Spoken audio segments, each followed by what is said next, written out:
A Bíblia diz assim: não se turbe o vosso coração, credes em Deus, crede também em mim. Na casa de meu pai há muitas moradas. Se não fosse assim, eu vos teria dito, pois vou preparar-vos lugar. E se eu for e vos preparar lugar, virei outra vez e vos levarei para mim mesmo, para que onde eu estou, estejais vós também. Amém? Como vocês estão sentados, vamos falar com Deus e pedir a sua misericórdia, até porque para mim não é fácil estar aqui, para ninguém, né?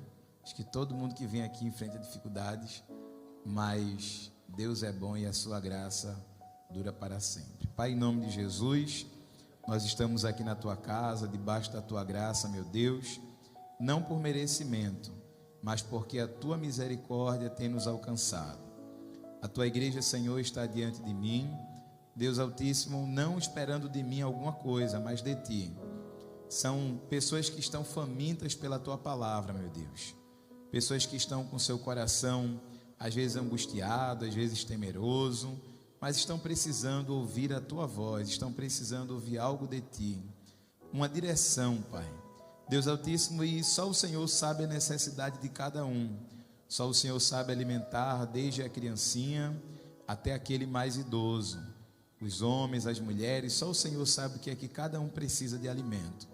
E nós te pedimos nesse momento, ó Espírito Santo, que o Senhor nos ajude, que o Senhor nos abençoe e nos alimente por meio da tua palavra, de modo que nós possamos sair daqui regozijados, tendo, Deus amado, mais fé dentro do nosso coração, sendo mais crentes, amando mais o Senhor, amando mais a tua palavra, amando mais, Senhor Jesus Cristo, essa casa e os nossos irmãos, entendendo, Senhor amado, com maior clareza qual é a tua vontade para a nossa vida. Faz-nos entender os teus desígnios, Senhor, em nome de Jesus, amém. Meus irmãos, esse evangelho, o evangelho de João, não faz parte daqueles evangelhos que são chamados de sinóticos. São os evangelhos semelhantes. Estes são Mateus, Marcos e Lucas. João é um evangelho diferente, porque, diferente dos outros evangelistas, ele resolveu dar prioridade, muita prioridade, à última semana do nosso Senhor Jesus Cristo. Enquanto nos outros evangelhos, a gente, quando está lendo, identifica que os evangelistas dedicaram 3, no máximo 4 capítulos para falar sobre a última semana de Jesus. O evangelista João dedicou-se e falou sobre a última semana de Jesus por cerca de 10 capítulos. Então, se a gente quer relatos que demonstrem quais foram as obras de Jesus ou os atos de Jesus antes de ele ter sido crucificado, é importante que a gente leia o Evangelho de João e, sobretudo, a partir do capítulo 12, capítulo 13. A leitura que eu fiz hoje é aqui, capítulo 14 do Evangelho de João. Nós estamos na última semana de Jesus. Ele reuniu seus discípulos. No capítulo 13, ele celebrou a ceia, ele lavou os pés dos seus discípulos e começou a dar instruções a partir do versículo 31 do capítulo 13. Então, essas palavras que Jesus começa a falar aqui, a partir do finalzinho do capítulo 13, é a última pregação que ele faz antes de ser levado à morte. Ele sabia que dali a algumas horas, dali a pouco tempo, ele haveria de ser entregue aos homens, haveria de ser crucificado, e sabendo disso, seus discípulos estavam reunidos e ele começou a dar instruções aos seus discípulos. Fazia alguns anos que Jesus estava caminhando com esses homens. Para ser mais específico, algo em torno de 3 anos e meio, que Jesus já tinha chamado esses homens, que esses homens estavam caminhando com ele. Você abaixa um pouquinho, só um pouquinho, por favor, o retorno. Que Jesus estava caminhando com esses homens, e por ser tanto tempo, e por eles serem tão íntimos de Jesus, porque eles se hospedavam na casa onde Jesus se hospedavam, Jesus ia para um lado do mar, eles acompanhavam Jesus. Jesus ia para o outro lado e eles estavam ao pé de Cristo e sempre ouvindo as mensagens que Jesus tinha para pregar, com atenção. E durante esses anos de relacionamento, obviamente que foi se estabelecendo uma comunhão, uma intimidade, uma amizade entre Jesus e os seus discípulos. A prova disso é que neste sermão daqui, Jesus olha para os seus discípulos e diz assim: olha, eu não chamo mais vocês simplesmente de discípulos, vocês são os meus amigos, porque nós temos intimidade, nós temos comunhão uns com os outros. E Jesus estava nessa sua última pregação, falando aos seus amigos. Só que os seus amigos não estavam entendendo muito bem a conversa que Jesus estava tendo com eles. Jesus estava dizendo que ia embora. Olha, eu vou embora e vocês vão ficar aqui. E os discípulos estavam aperreados com isso. Começou o coração deles a ficar pesaroso. E Jesus, entendendo o pesar do coração dos seus discípulos, começou essas palavras aqui no capítulo 14. Disse assim: olha, vocês estão aperreados, vocês estão perturbados, o coração de vocês está triste, mas vocês não têm motivos para isso. Não se turbe o vosso coração, que o coração de vocês não esteja temeroso, não esteja aperreado, não esteja preocupado. Fiquem tranquilos, vocês não precisam estar nessa condição. E Jesus estava tão preocupado com a situação emocional dos seus discípulos, que no versículo 27 deste mesmo capítulo, ele repetiu, e ele disse: deixo-vos a minha paz vos dou, não vos la dou como o mundo a dá, não se turbe o vosso coração, nem se atemorizem. É o relacionamento de um amigo, que está preocupado com os seus semelhantes, com os seus amigos, que estão tristes, e Jesus chega para eles, e antes de ir embora, antes de morrer, Jesus procura acalmar o coração dos seus amigos. Eu não sei como é que o teu coração se encontra aqui nesta noite, mas Jesus, que é o teu amigo, ele não deseja, ele não quer que você esteja perturbado, que você esteja com o semblante entristecido. Ele não quer que você esteja desesperado pelas situações que acontecem na vida. Então, assim como ele reuniu os seus discípulos para consolar o coração deles, ele diz para vocês nesta noite: não se turbe o vosso coração. E na sequência, ele dá um motivo para que os seus discípulos estejam crentes. E ele diz: olha, crede em Deus e crede também em mim. Ele está estabelecendo aqui, meus irmãos, uma relação de igualdade. Ele está dizendo que os discípulos dele deveriam crer em Deus e que deveriam crer também nele. Deveriam crer em Deus e deveriam também crer nele.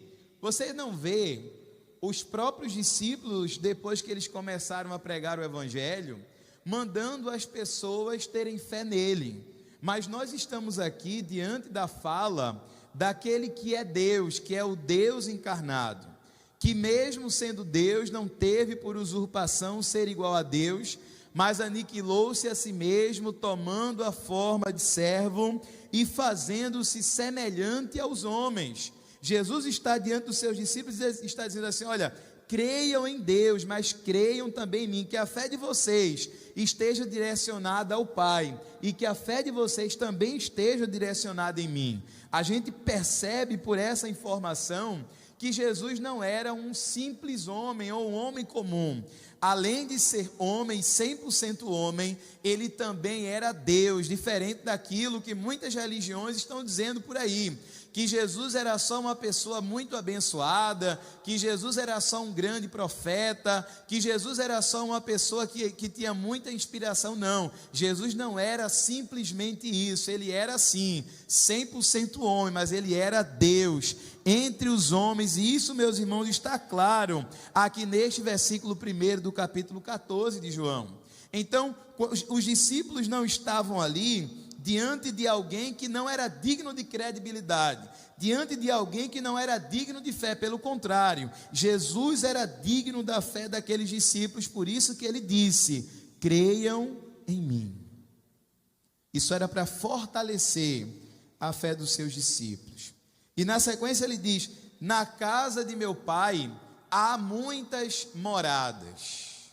Na casa de meu pai há muitas moradas. Se não fosse assim, eu vos teria dito, pois vou preparar-vos lugar.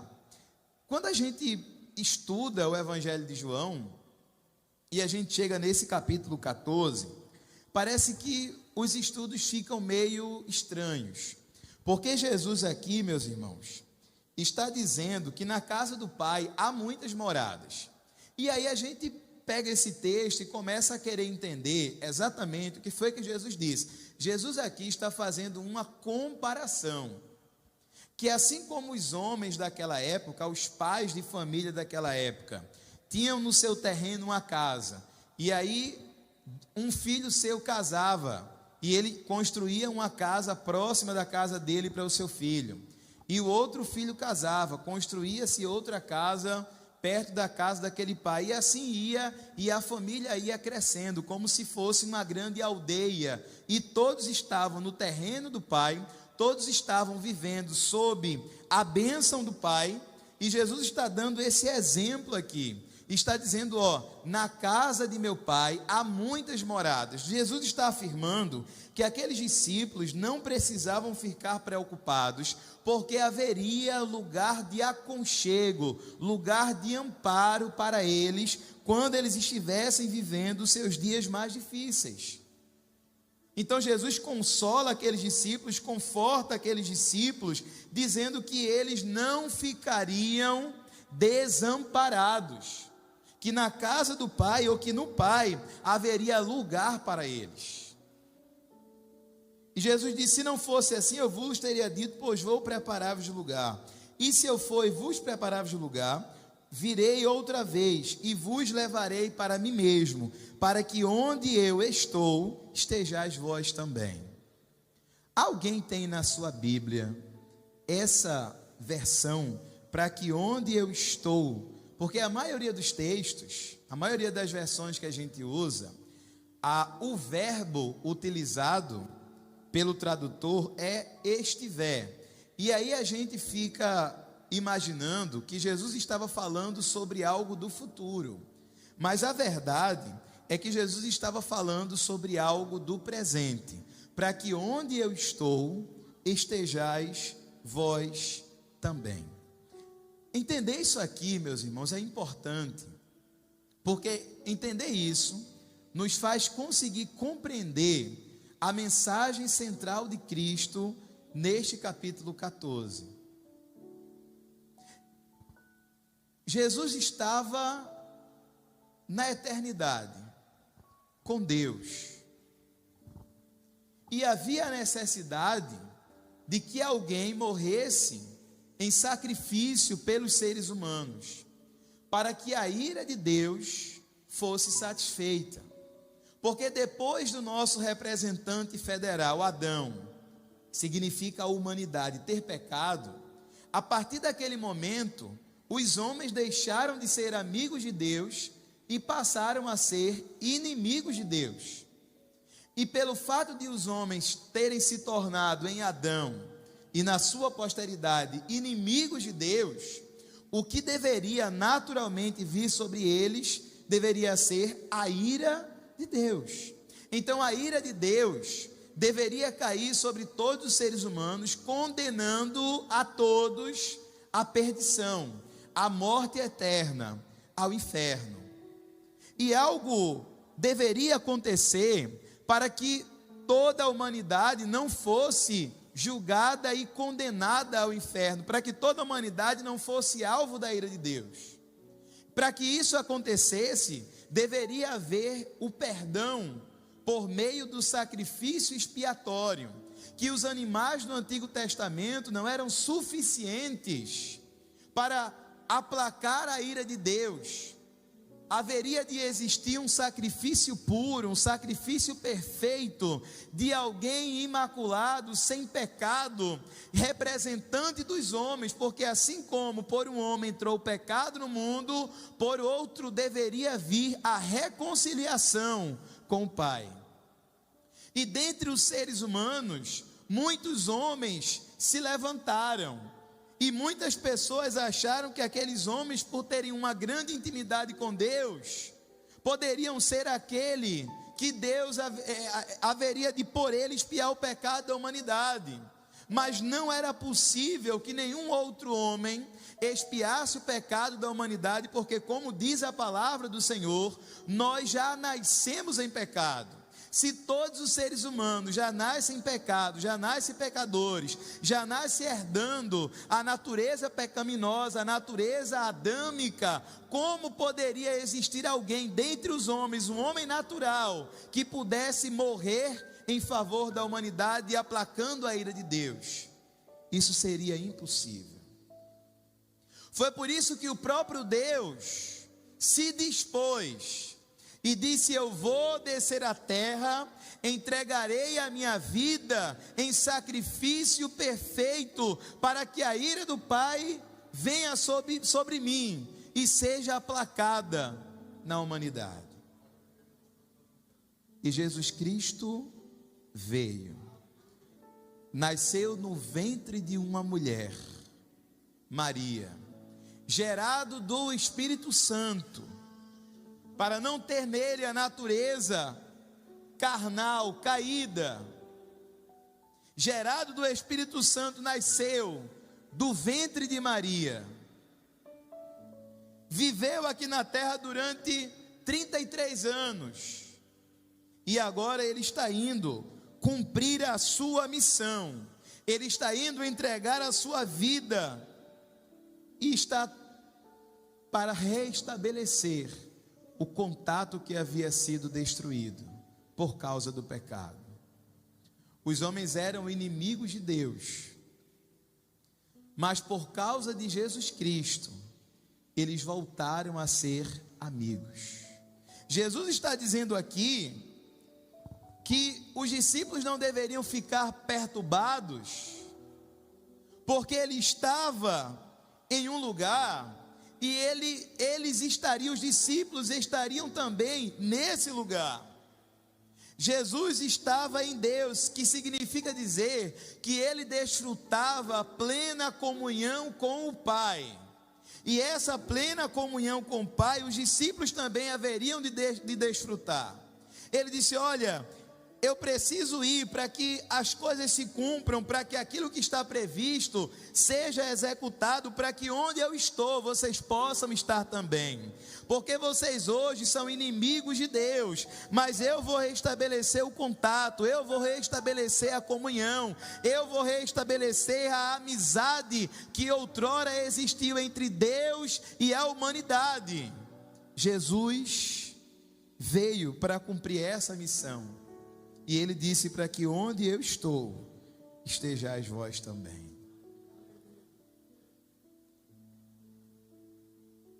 E os discípulos, meus irmãos, não estavam entendendo muito bem o que Jesus estava dizendo. Não entendiam sobre a sua morte, não entendiam sobre essa religação. Eles não entendiam que os milagres que Jesus realizava era para manifestar a glória do Pai aqui na terra. Eles não entendiam nada disso. E é até um contrassenso, porque eles estavam diante do maior mestre que este mundo já teve, mas eles não conseguiam compreender as coisas de Deus. Eles não conseguiam compreender aquilo que era tão óbvio e as manifestações que estavam acontecendo à luz do dia na frente deles. E por que é que eles não conseguiam entender? A ausência do Espírito Santo na vida do indivíduo faz toda a diferença. Assim como a presença do Espírito Santo na vida de um homem faz toda a diferença. Quantas vezes você olhou para determinadas situações nos relacionamentos humanos e no dia a dia, e você olha, a resposta para você é muito óbvia, o caminho que deve ser seguido é muito óbvio, as coisas são tão simples, são tão, tranquilas de serem resolvidas em determinados momentos, e você olha, isso aqui é assim, desse jeito, mas as pessoas não conseguem enxergar.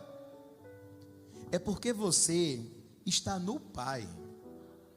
E quando a gente está no Pai, a gente não fica, meus irmãos, ludibriado com as coisas desse mundo. A gente consegue perceber a diferença daquilo que é de Deus para aquilo que não é de Deus, daquilo que agrada a Deus para aquilo que não agrada a Deus. A Bíblia diz, então, vereis outra vez a diferença entre o justo e o ímpio, aquele que serve a Deus e aquele que não serve. Porque quem serve a Deus, Deus tirou dos seus olhos as escamas, restabeleceu a ligação, mas quem está distante de Deus, as escamas estão nos seus olhos, seus ouvidos estão tapados, eles não conseguem ver aquilo que está a um palmo do nariz. Mas você tem o Espírito Santo de Deus, e o Espírito Santo de Deus não simplesmente está no lugar onde você está, o Espírito Santo de Deus está dentro de você. Sabe por que isso é possível? Porque você foi reconectado com o Pai. Bendito é o nome de Jesus. Lá no Antigo Testamento, o Espírito Santo, ele usava as pessoas, mas ele não habitava dentro das pessoas. Mas no Novo Testamento, Jesus veio para restabelecer a conexão. E olha que coisa que Jesus fala aqui. Capítulo 14, versículo 16. E eu rogarei ao Pai, e Ele vos dará outro Consolador, para que fique convosco para sempre. O Espírito Santo da verdade, que o mundo não pode receber, porque não o vê, nem o conhece.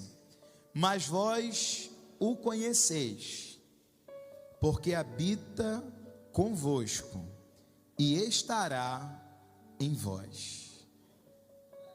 O Espírito Santo já habitava com aqueles homens, mas Jesus está dizendo, olha, não será como no Antigo Testamento,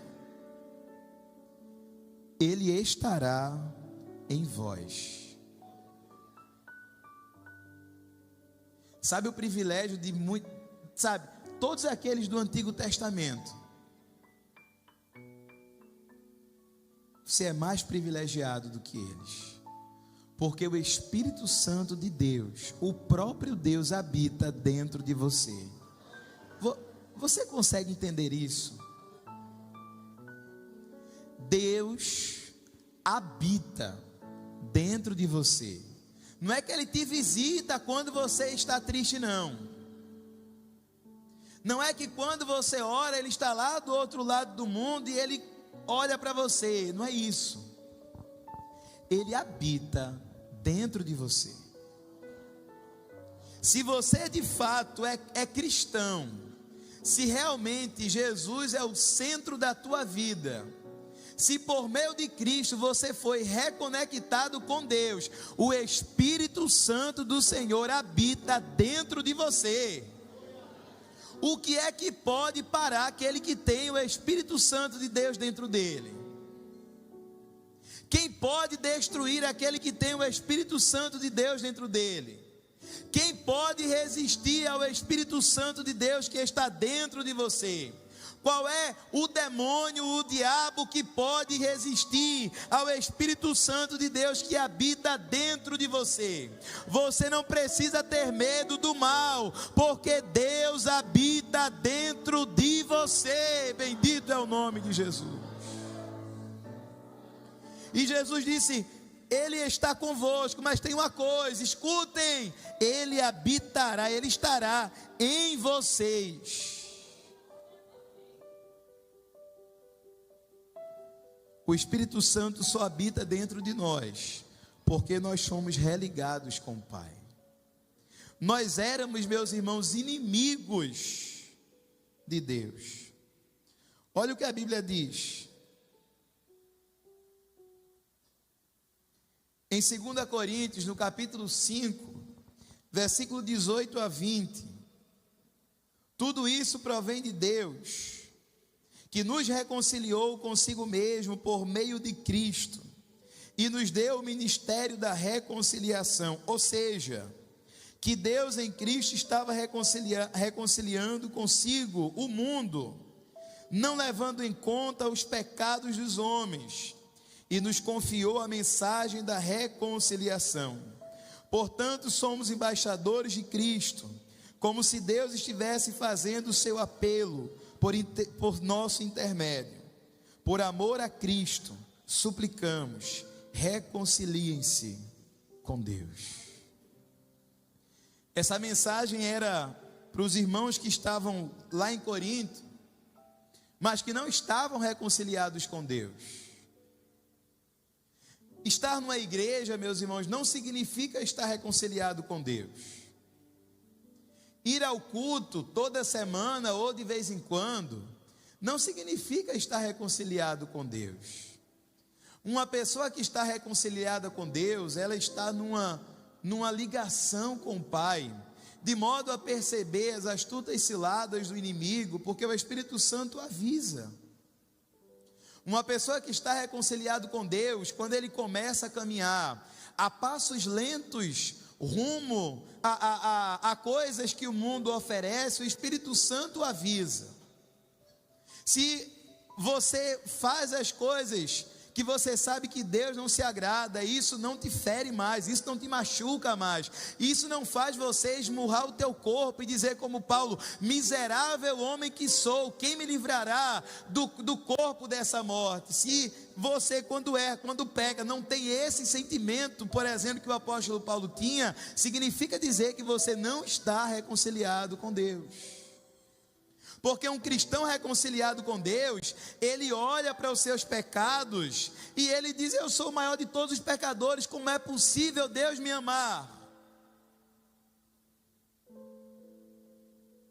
Como é possível Deus me amar? Mas esse não é um sentimento de que não está reconciliado com Deus, não. Esse é o sentimento de quem está reconciliado com Deus.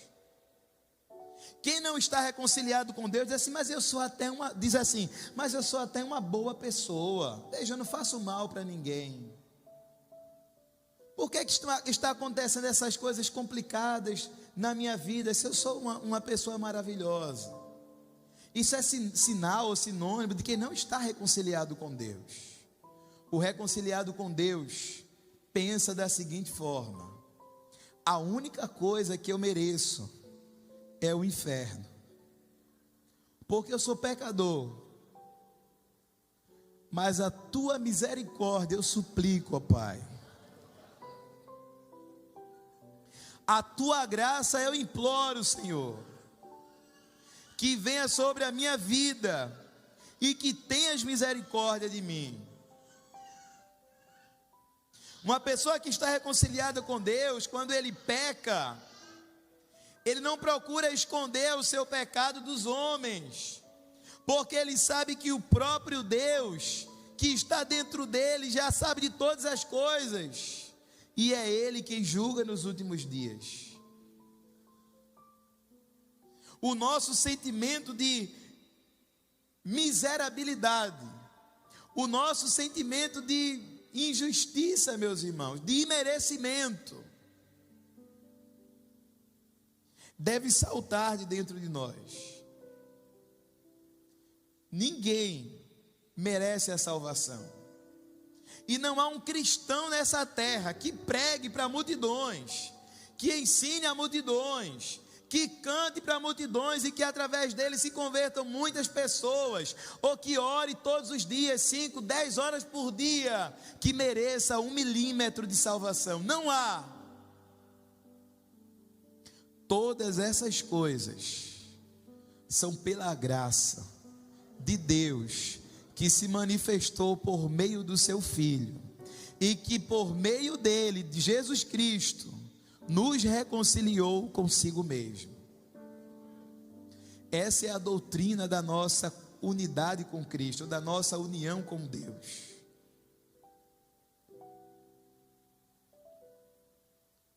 Parecia que quanto mais Jesus explicava as coisas aos seus discípulos, menos eles entendiam.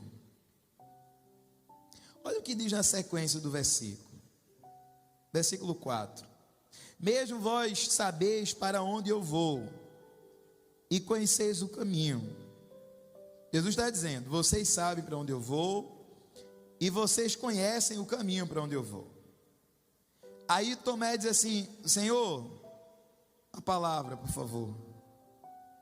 Não, nós não sabemos para onde o Senhor está indo, e como é que a gente vai saber o caminho a trilhar? Tomé estava pensando, meus irmãos, num caminho físico. Tomé não estava entendendo direito que Jesus estava dizendo, eu vou morrer, e por meio da minha morte, vocês passarão a estar no Pai. Ele não estava entendendo isso.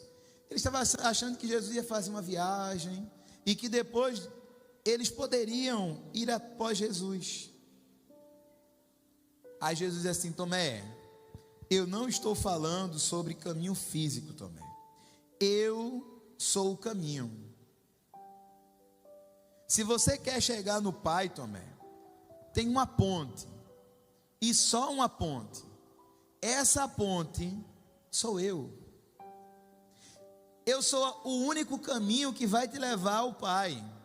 Eu sou o único caminho que te religará a Deus.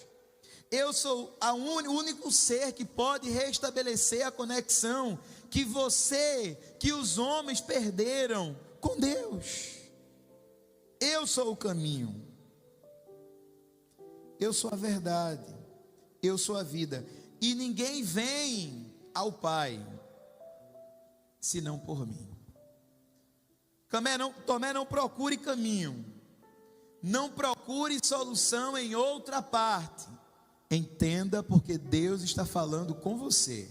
Tomé, não procure solução em outra parte, porque o único caminho que te levará a Deus sou eu, Tomé. Jesus está falando. É porque muitas vezes a gente fica pensando, meus irmãos, em caminhos físicos. Aí eu vou por ali, faço esse percurso, tomo essa decisão, faço desse jeito que vai dar. Não vai. Só existe um caminho que vai te levar à vontade de Deus. Esse caminho se chama Jesus Cristo. Entenda qual é a vontade de Jesus Cristo para a sua vida. Saiba o que é que Ele quer de você, por onde Ele quer que você vá, o que Ele quer que você faça, porque só fazendo a vontade dEle é que você chegará a Deus.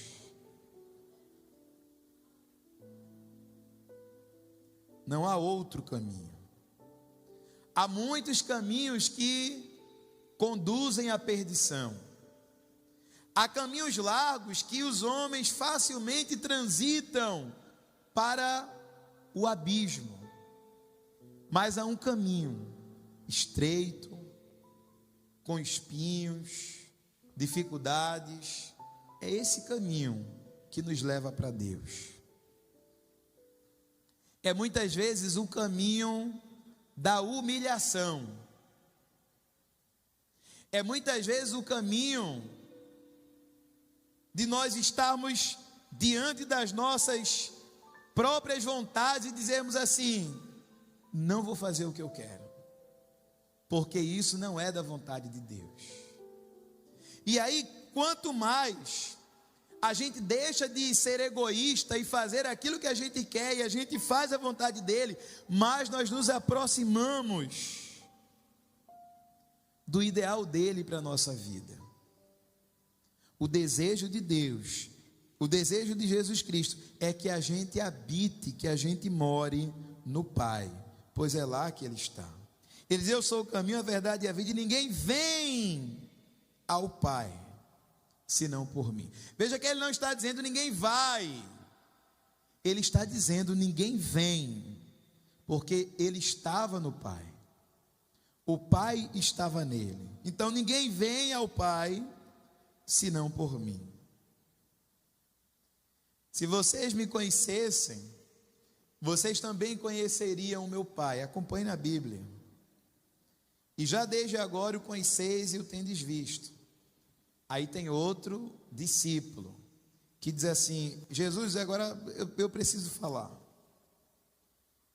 O Senhor está dizendo que a gente conhece o Pai, que a gente já viu o Pai, e não, a gente não viu o Pai não.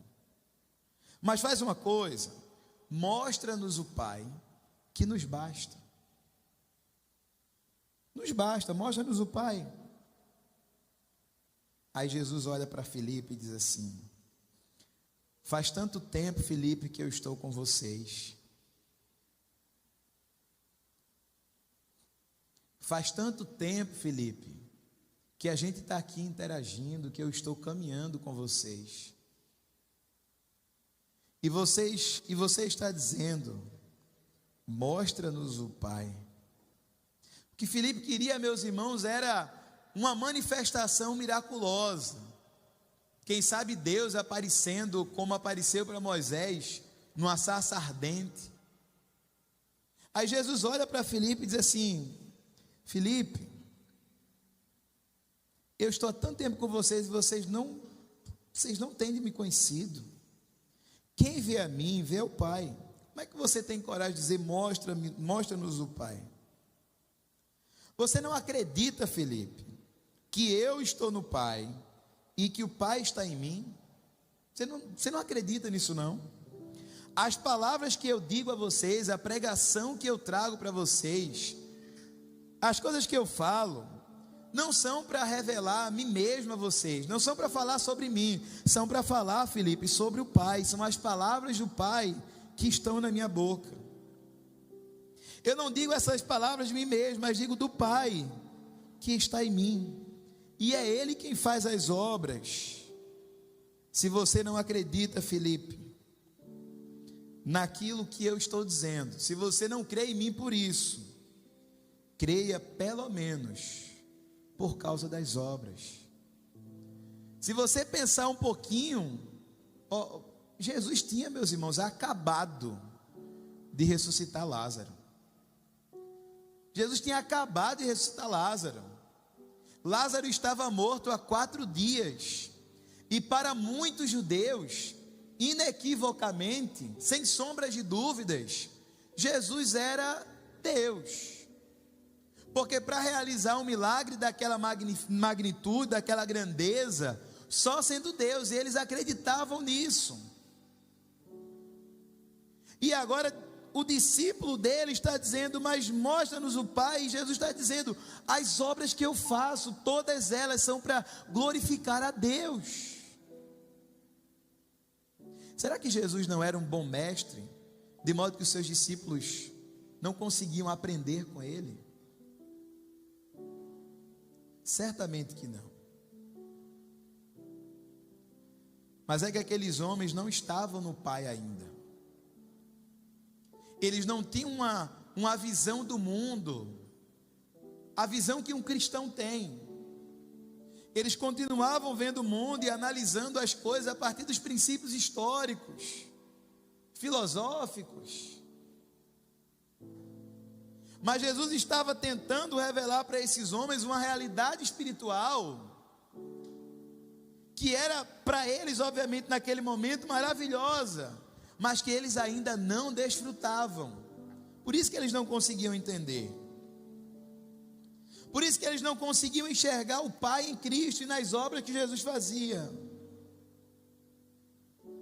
Mas, meus irmãos, depois dessa conversa que Jesus teve com seus discípulos, e ele vai conversando, final do capítulo 13, 14, capítulo 15, capítulo 16, Jesus vai pregando para os seus discípulos, depois faz uma oração por eles, vai para a cruz e morre na cruz do Calvário. Agora os discípulos estavam se sentindo sozinhos, cada um rumou para a sua vida antiga. Pedro voltou a pescar, os outros discípulos voltaram para suas antigas vidas. De modo que quando Jesus ressuscitou, voltou para eles, como ele havia dito. Pois ele disse: eu voltarei para vocês. Versículo 18: não vos deixarei órfão, voltarei para vós. E aí quando Jesus voltou para eles, eles ainda céticos, sem entender, sem compreender ainda a grande obra que Jesus havia realizado, Jesus sopra sobre eles o Espírito Santo. E aqueles homens, meus irmãos, que fugiram, aqueles homens que tinham voltado para a sua antiga vida, agora eles conseguiam compreender a obra que Jesus havia realizado na cruz. E a partir daquele dia eles se tornam homens diferentes. Porque aquele que está em Deus, que foi religado com o Pai, ele não é um igual, ele é um diferente. O mundo todo está dizendo que pode, que está tudo bem, que não tem problema não. Mas ele diz assim: não, porque Deus não quer. E aí, depois daqueles dias, os discípulos estiveram diante das maiores dificuldades da vida, dos maiores perigos e ameaças. E diante de tudo isso, eles não fugiram, não se curvaram, eles não voltaram atrás, eles permaneceram firmes, porque eles haviam compreendido a mensagem de Jesus revelada pelo Espírito Santo e haviam sido reconectados com Deus. Eles passaram a habitar em Deus, passaram a perceber que havia abrigo em Deus, eles passaram a perceber que a vida não faria mais sentido sem Deus. Eles passaram a enxergar Deus como sendo mais importante do que a sua própria vida. Como o apóstolo Paulo falou: em nada tenho a minha vida por preciosa, contanto que cumpra o ministério que recebi do Senhor Jesus Cristo. O apóstolo Pedro, diante, meus irmãos, do perigo da espada, deitou-se e foi dormir, porque ele estava em Deus, e ele sabia que à sombra do Altíssimo ele poderia descansar. Essa mensagem, meus irmãos, é para mexer com a nossa fé. Jesus estava aqui no capítulo 14 mexendo com a fé daqueles discípulos. Jesus estava fortalecendo a eles para que eles pudessem saber o caminho que deveriam seguir. Se você ainda não sabe o caminho que você deve seguir, se você ainda não sabe qual é a vontade de Deus para a sua vida, se você ainda não sabe a direção que você está indo, o caminho é Jesus. O caminho é Jesus e não há outro caminho. Não adianta você buscar paz nos bares, não adianta você ir buscar alegria com as prostitutas, não adianta você querer achar que vai ser plenamente feliz quando você está caminhando por caminhos que te levam para distante de Deus. Jesus aqui neste capítulo ofereceu e deu àqueles discípulos uma paz que o mundo não pode dar. No versículo 27 ele disse: deixo-vos a minha paz vos dou, não vos la dou como o mundo a dá. Porque às vezes o mundo faz com que as pessoas tenham uma sensação de paz, e os homens pensam que essa sensação de paz vai ser boa para eles, mas não. Há caminhos que aos olhos dos homens parecem bons, mas o seu final é caminho de morte. A paz que Jesus oferece é uma paz que não evita a tormenta, mas faz você dormir no meio dela. A paz que Jesus oferece, que Jesus deu aos seus discípulos, é uma paz e uma segurança, de modo que o João, por exemplo, foi mandado para uma ilha de Patmos, preso, para ser esquecido e morrer lá, mas lá naquela ilha ele desfrutava da paz do nosso Senhor Jesus Cristo, essa paz que ele tinha deixado para o seu discípulo, de modo que lá Deus deu a ele a maior de todas as revelações que deu aos discípulos. E o livro do Apocalipse está aqui e mostra essa revelação. Esses homens, meus irmãos, se tornaram super-homens, não porque eles se tornaram mais fortes neles mesmos, mas porque Deus se reconciliou com eles. Quem entende, quem compreende, que está desfrutando da paz com Deus, da reconciliação com Deus, consegue, meus irmãos, ouvir a voz dele no meio da tormenta.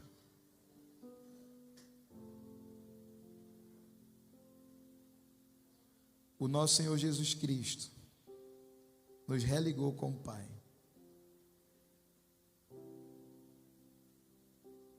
A ira não recairá sobre você.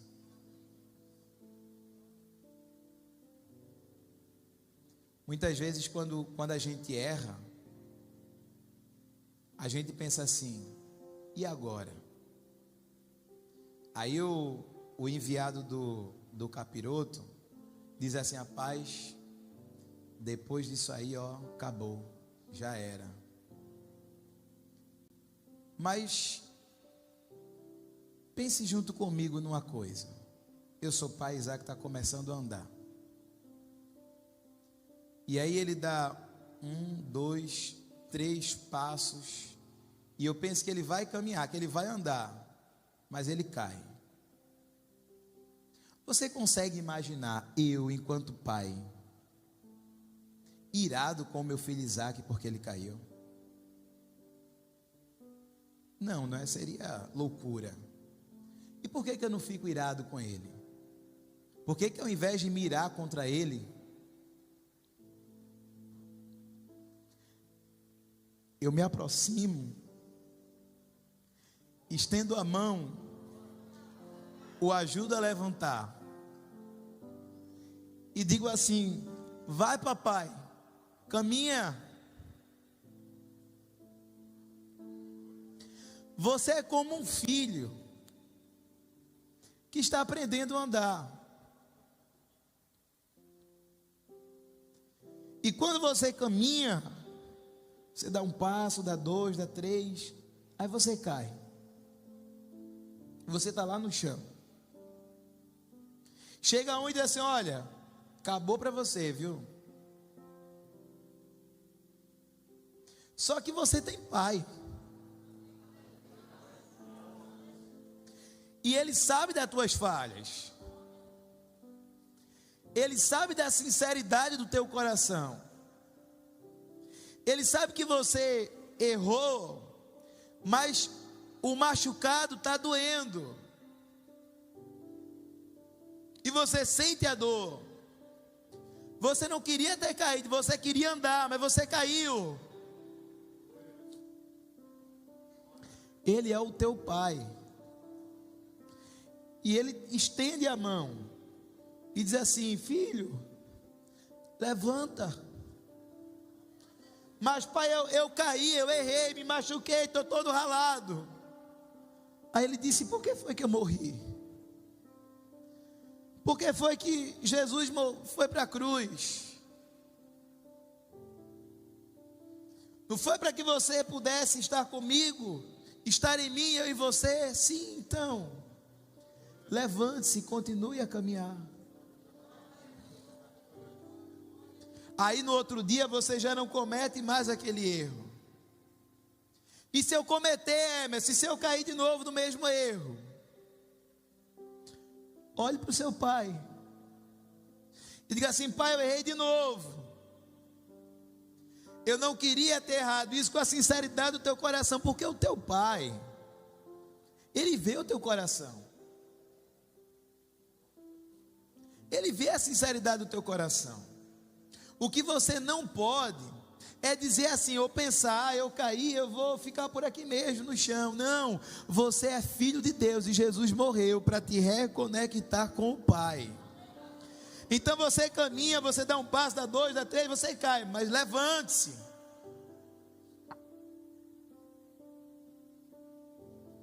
E comece a caminhar de novo, e se cair de novo, se levante de novo. Porque vai ser assim, até que Ele venha. Tem dia, meus irmãos, que eu paro e eu fico pensando assim: papai, tá bom já, vem embora. Leva a gente para desfrutar essa plena comunhão contigo. Mas aí a gente olha em volta e percebe que tem algumas coisas ainda para acontecer. Mas dá uma tristeza no coração não conseguir ser fiel em tudo, sabe? O apóstolo Paulo se martirizava, mas ele entendia que essa caminhada cristã era uma caminhada difícil, era uma caminhada de apontamentos, de julgamentos, mas ele dizia que o alvo dele era Cristo. Ele entendia, ele compreendia para onde ele estava caminhando. Não se conforme com o chão, não pare no chão. Você foi religado com Deus, e mesmo se em algum momento você deslizar e você cair, porque não vigiou, porque não ouviu a voz do Pai, pelas suas próprias fraquezas, olhe para o Pai.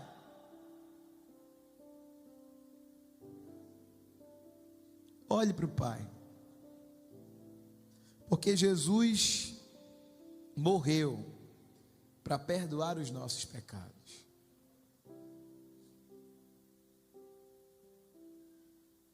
Para sarar nossas feridas. Jesus morreu para que o Pai não se ire com a gente, para que Ele nos ame e que sobre nós derrame só graça e misericórdia.